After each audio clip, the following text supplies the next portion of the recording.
Bonjour tout le monde, donc on se retrouve pour une nouvelle vidéo qui n'était pas prévue dans mon programme mais finalement je la fais quand même. Donc ce sera sur La Belle et la Bête puisque je viens d'aller voir le film et j'ai trouvé plein de trucs à redire, du coup je me suis dit que ça serait cool d'en faire une vidéo.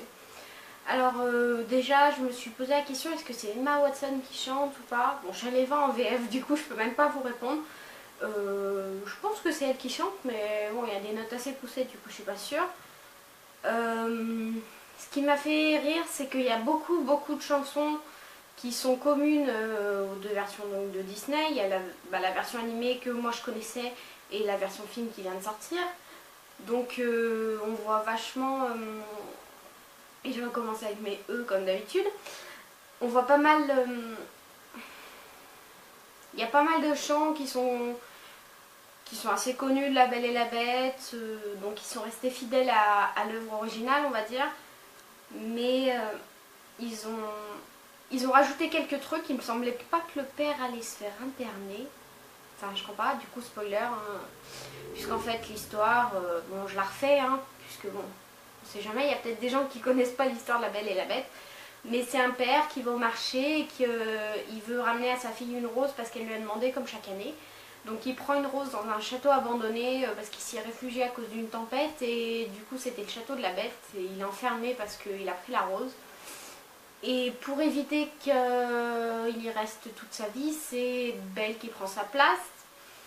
Et donc la Bête à la base c'est un prince charmant et la seule façon de faire pour qu'il se retransforme en homme, c'est du coup qu'elle tombe amoureuse de lui et que lui tombe amoureux d'elle. Et du coup ça rompra le charme, donc à la fin elle tombe amoureuse de lui et lui d'elle et du coup ça rompt le charme.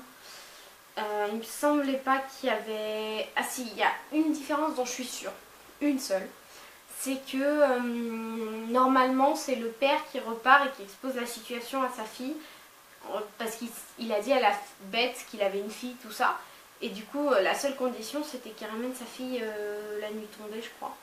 Mais du coup, là, ça se passe pas comme ça, puisque c'est Belle qui se sacrifie à la place de son père, puisqu'elle elle le pousse hors de la cellule quand elle y est. Sinon, qu'est-ce qu'il y a d'autre? Ah ouais, ma déception. Ça peut paraître con, mais pour moi, la robe de Belle, du coup, elle était jaune. La dernière, la robe de bal, tout ça, mais il y avait des gants. Là, il n'y avait pas de gants. Du coup, ça m'a déçue. Je sais, ça peut paraître bête, mais les gants étaient super importants. J'ai beaucoup aimé parce que du coup avec les nouvelles technologies ils peuvent faire des trucs qu'ils ne pouvaient pas faire avant, donc c'était marrant de voir les objets tout animés. Et puis ouais, c'est vrai que du coup la sorcière quand elle libère de l'enchantement, il y a vachement plus de, on va dire, de magie que dans le film d'animation en lui-même. Et la Bête est sacrément bien faite, peut-être une capture motion là avec les capteurs partout, je pense. Je vois pas comment ils auraient fait autrement. Mais Emma Watson, c'est comme dans Harry Potter, quoi. Elle joue bien et c'est drôle, quoi. Enfin, on pourrait penser qu'après Harry Potter, on l'associerait forcément à cette saga-là. Mais pour moi, ça n'a pas été le cas. Peut-être parce que j'ai pas vu tous les Harry Potter. Et là, je vais me mettre pas mal de gens à dos. Parce que tout le monde les a vus, mais pas moi. J'ai lu quelques bouquins, plutôt. Et du coup, qu'est-ce qu'il y a à dire C'était peut-être un petit peu plus violent que l'œuvre de Disney, clairement, parce que du coup, la Bête se prend 3 balles dans l'eau, elle est attaquée par des loups, enfin, elle prend pas mal de trucs dans sa tronche en fait. C'était aussi plus sombre. Je pense que la pétale, elle était représentée dans Disney, tout ça et tout, mais là, il y avait pas mal de plans avec la rose, et puis au fur et à mesure, elle fanait, du coup, c'était vachement plus sombre que Disney parce que je crois pas que le château s'effondre au fur et à mesure. Je sais pas.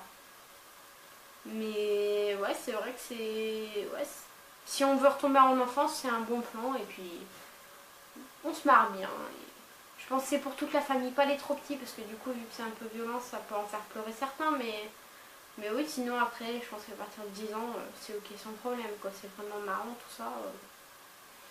Franchement, ça vaut le coup. Donc voilà, j'espère que cette critique vous aura plu. Donc j'ai peut-être fait plus que d'habitude, mais j'ai pas mon carnet parce que vu que je viens d'entrer du ciné, je me suis dit autant la faire à chaud, comme ça j'en oublierai moins. Et donc voilà. Bye bye.